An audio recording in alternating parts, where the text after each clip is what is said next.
Emaida mate no naing 5 selu kane grave, tamba kereta rua Sokemalu iha Lauteng.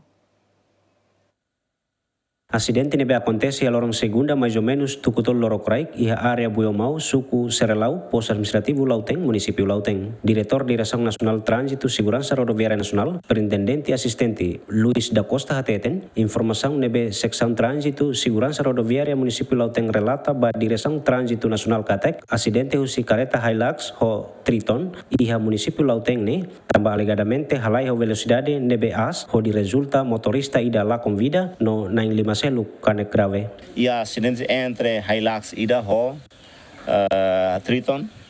Hilux ne husi direção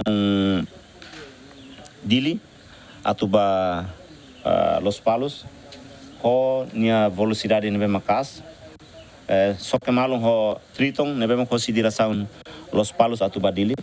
Portanto, velocidade nebe makas husi careta Hilux. Sokemalu ho di resulta vítima ida lá com vida e acidente nerasik. Cidadão ida nebe mate e acidente ne no naing 5 selu kane grave, parte relevante evacuou na baia Horex Bacau, João Carlos Ziemen.